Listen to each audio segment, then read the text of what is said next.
It's one of aging's cruelest tricks. Just when you finally have the free time to hike, garden, or take up interpretive dance, your joints start negotiating every movement like it's a hostile merger. Enter arthritis, the creaky, swollen specter that haunts more than 60 million Americans and millions more globally as they age. But what if the path to joint preservation didn't lie in a pharmacy, but in your pantry? That's the increasingly compelling promise of anti-inflammatory diets, and especially the EDIP, the empirical dietary inflammatory pattern, which is turning the way we think about food and arthritis completely on its swollen head. The EDIP is a data-driven dietary index developed not by a chef or wellness influencer, but by serious epidemiologists trying to quantify how different food groups affect systemic inflammation.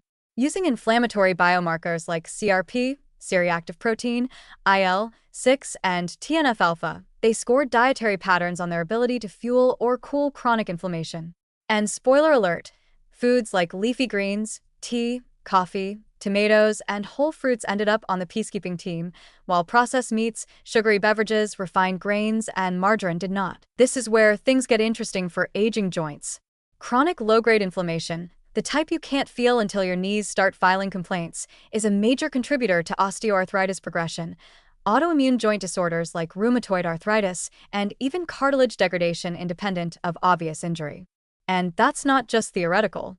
Longitudinal studies now show that people with higher EDIP scores, meaning more pro-inflammatory diets, have a greater risk of developing arthritis, faster joint space narrowing, and more frequent flares of autoimmune symptoms. Conversely, those who consume diets with low EDIP scores, rich in anti-inflammatory foods, appear to age with more joint integrity, less stiffness, and better overall mobility. One study in arthritis care and research found that higher intake of anti-inflammatory foods was linked with a slower progression of radiographic knee osteoarthritis. Another analysis from the Framingham Offspring cohort found that diets aligned with low EDIP principles correlated with lower levels of inflammatory cytokines and lower risk of developing rheumatoid arthritis in genetically predisposed individuals. Translation? Your daily salad might be rewriting your future orthopedic history. The mechanism here is refreshingly logical. Anti-inflammatory diets don't just reduce pain. They may slow down or prevent the inflammatory cascade that leads to cartilage loss, synovial membrane thickening, and joint remodeling. Nutrients like omega-3 fatty acids from fatty fish, flax seeds, and walnuts, polyphenol from berries, olive oil, and tea, and antioxidants from every colorful plant you can find help blunt the immune overreactions that underlie many forms of joint degeneration. They don't just put out fires, they help prevent sparks from forming in the first place. Even more compelling is the crossover between diet and autoimmune aging. Conditions like lupus and rheumatoid arthritis are deeply tied to immune dysregulation, and diets rich in refined carbs and processed fats seem to fan those flames. Emerging research suggests that modifying the EDIP score through diet may reduce not just flares and pain, but even long-term medication dependence in some autoimmune conditions. This doesn't mean a salad replaces your biologic, but it does mean your fork has more power than we once thought. And if EDIP feels too clinical, you can think of its anti-inflammatory cousin diets, the Mediterranean diet, the DASH diet, and various whole food plant-based patterns, all of which align closely with low EDIP scoring.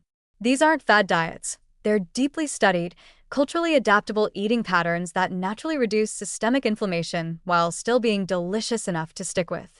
You don't have to go full monk to benefit, just give your joints fewer excuses to complain. Of course, arthritis is multifactorial.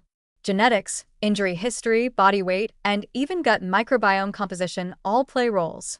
But diet is one of the few modifiable factors we have control over every single day. And in an aging world where knees are becoming the new metric of independence, anything that can help you avoid early joint replacements or a lifelong flirtation with ibuprofen deserves some real attention. So, is an anti-inflammatory diet the key to aging without arthritis?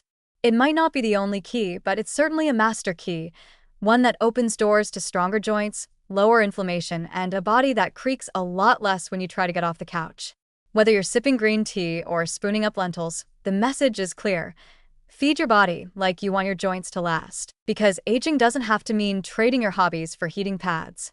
Sometimes, the path to pain-free living really is paved with olive oil and roasted carrots.